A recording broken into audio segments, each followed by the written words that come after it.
नमस्कार. झटपट स्वादिष्टमध्ये मी भारती तुमचे पुन्हा एकदा मनापासून स्वागत करते. आज मी तुम्हाला दाखवणार आहे मुंबईचा फेमस असा बटाटा वडा.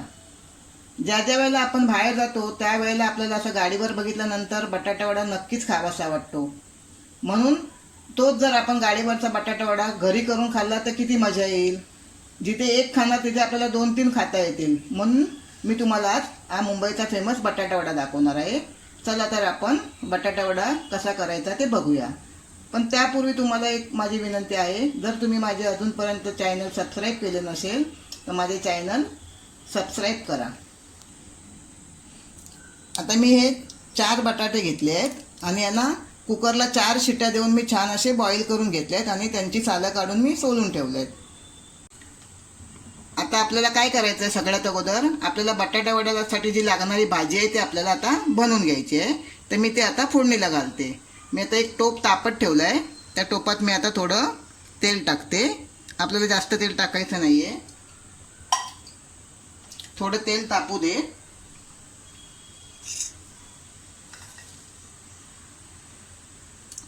आता आपल्याला त्याच्यामध्ये ही 10-12 कढीपत्त्याची पानं आहेत आणि मी छान अशी ती बारीक करून घेतली आहेत. म्हणजे काय होईल, आपल्या बटाटा वड्याची जी भाजी करू आपण त्याच्यामध्ये त्या कढीपत्त्याचा सुगंध अगदी छान येईल.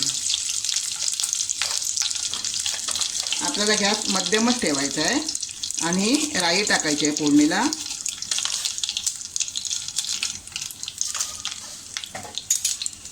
राई अशी आपण थोडी परतून घेऊ.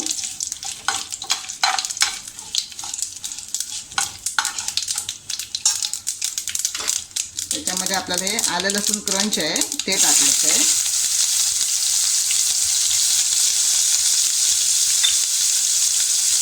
मी 3 बारीक छान अशा मिरच्या कापून घेतल्या आहेत.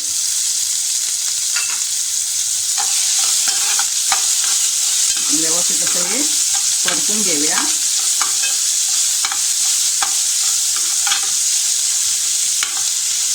आपल्याला हे जास्त असं काळं परतायचं नाहीये.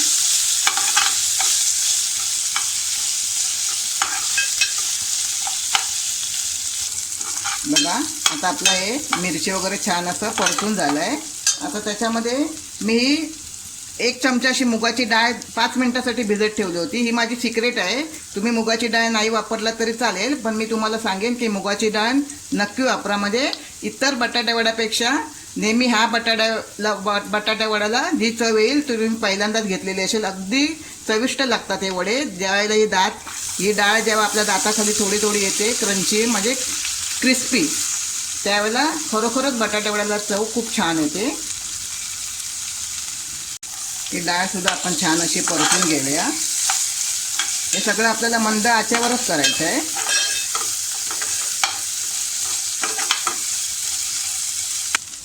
थोडी आपण कोथिंबीर टाकूया.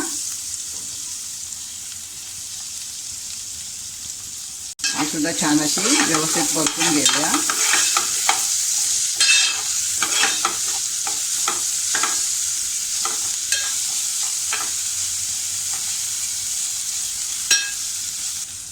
थोडीशी हळद,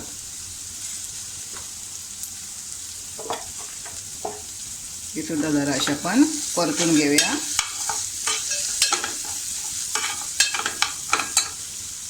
आता यातच आपल्याला हे बटाटे असे हातानेच असे कुस्करून टाकायचे आहेत.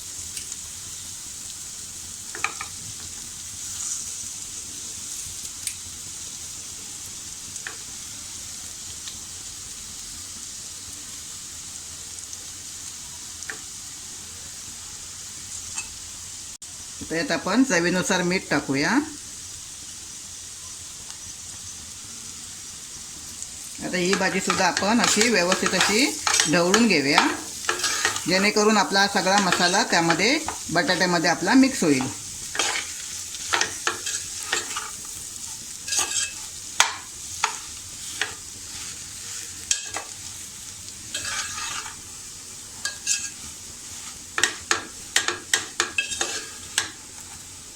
आता आपली ही बटाट्याची भाजी तयार. आता आपण भाजी थंड झाल्यानंतर आपण त्याचे बटाटे वड्यांचे जे आपल्याला जशा आकारात हवे असतील साईज ते आपण करून घेऊया. हे बघा, आता आपलं हे बटाट्याची भाजी आपली आता छान अशी थंडगार झाली आहे. आता आपण आपल्याला जसे हवे असतील त्या आकारात आपण बटाट्या वड्याचे गोळे बनवून घेऊया. म्हणजे कोणी गोल बनवतं, कोणी चपटे बनवतात.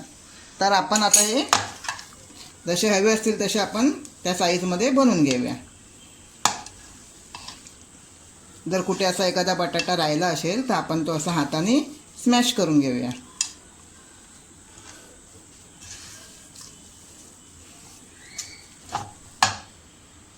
हे बघा, आता आपलं हे व्यवस्थित मिश्रण तयार झालं आहे. बटाटवड्याची भाजी आपली तयार झाली आहे. आता आपण छोटे छोटे त्याचे असे मी गोल गोळे बनवणार आहे. तर आपण असे छोटे छोटे गोल गोळे बनवून घेऊया.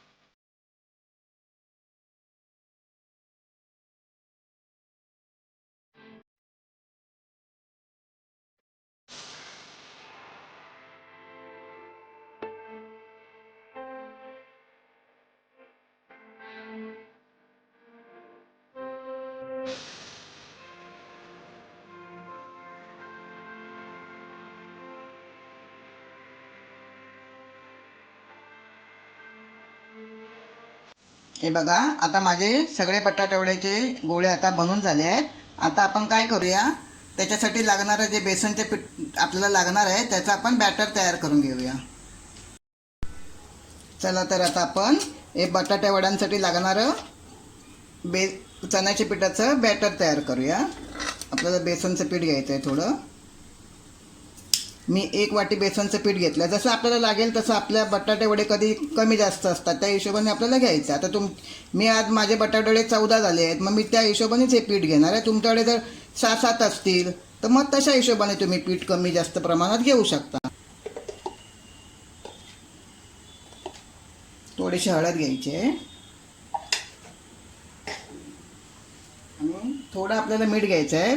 लक्षात ठेवायचं की भाजी बनवताना सुद्धा आपण थोडासा मिठाचा वापर केला आहे.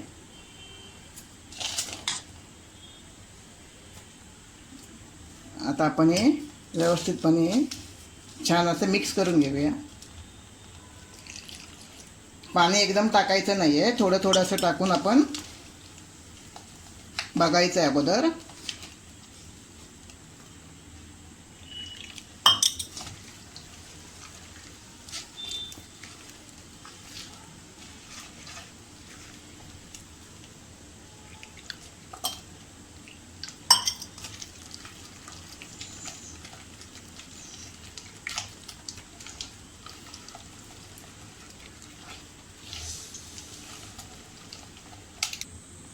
हे बघा, हे पीठ ज्यावेळेला आपण बेसनचं पीठ मिक्स करतो तेव्हा एका बाजूनेच असं आपल्याला हलवून घ्यायचं आहे. म्हणजे काय होतं, त्याला पिठाला हलकेपणा येतो आणि आपले बटाटे वडे खूप छान असे खुसखुशीत होतात. आणि मला हे हातानेच पीठ असं मिक्स करायला जमतं, बेसनचं किंवा कोणतंही पीठ. पण मी हात स्वच्छ असे धुवून घेतले आहेत.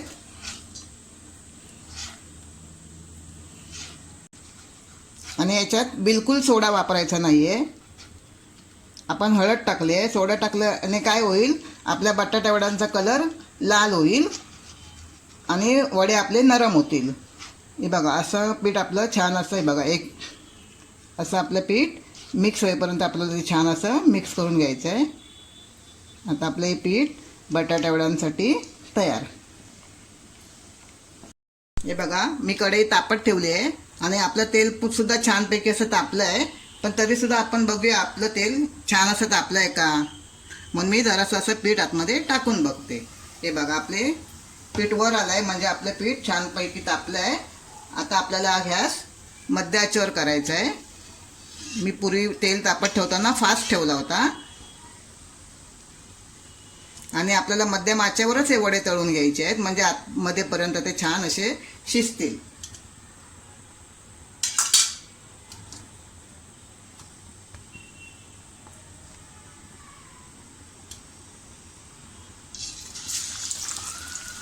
तुम्हाला जर हाताने टाकायला जमत नसतील, भीती वाटत असेल, तर तुम्ही चमच्यात घेऊन सुद्धा असे टाकू शकता.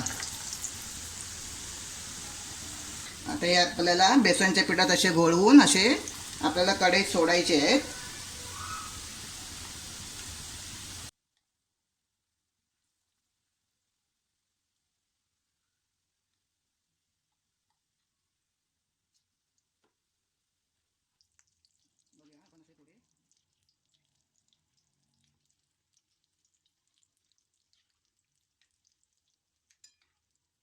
तेलाजवळ काम करताना आपण स्वतःची काळजी स्वतः घ्यायला हवी.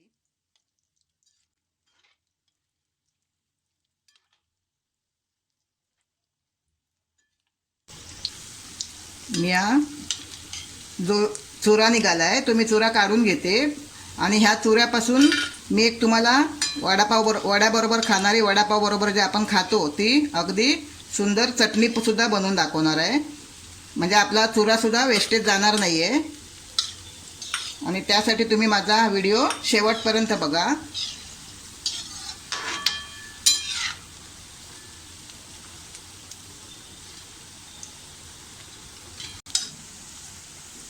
आता आपले हे बटाटे वडे छान असे तळून झाले आहेत. मी आता हे एका भांड्यात काढून घेते.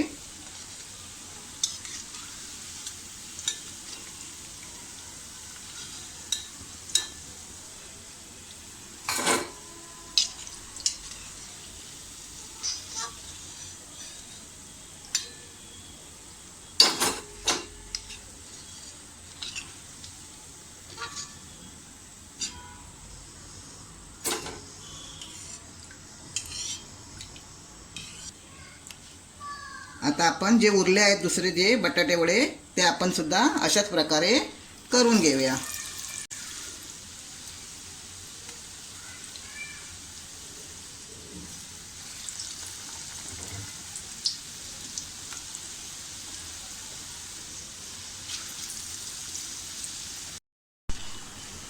हे बघा, आता माझे सगळे बटाटे वडे आपले तळून तयार झाले आहेत. गरमागरम बटाटे वडे खाण्यासाठी तयार. आणि ही जी माझी चुरा उरला आहे बटाट्या वड्यांच्या पिठापासून, जो मी बटाटे तळताना उरलेला आहे, तसाच मी थोडा चुरा अजून करून घेणार आहे आणि त्यापासून आपल्या बटाट्या वड्याबरोबर खायला मी एक छान अशी तुम्हाला चटणी दाखवणार आहे.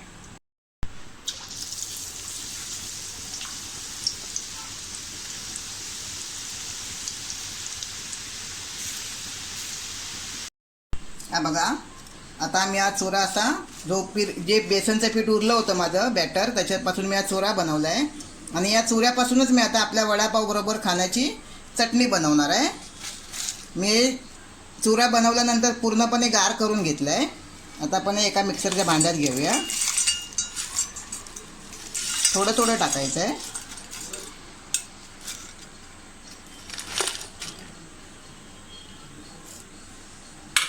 या लसणीच्या पाकळ्या घेतल्या आहेत मी 10-15 आणि साली सकटच घेतल्या आहेत.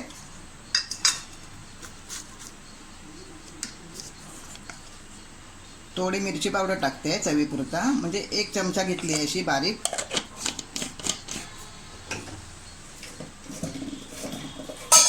चवीनुसार थोडं मीठ घ्यायचं आहे. आणि आता हे आपल्याला मिक्सरला जाडसर असं वाटून घ्यायचं आहे.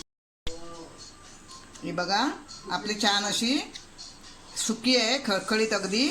आणि तुम्ही फ्रीजमध्ये जरी जास्त जर झाली तर फ्रीजमध्ये सुद्धा तुम्ही 4-8 दिवस ठेवू शकता, म्हणजे खराब होणार नाही. आणि बघा, आपली गरमागरम बटाट्याला सोबत खाण्यासाठी ही चटणी तयार.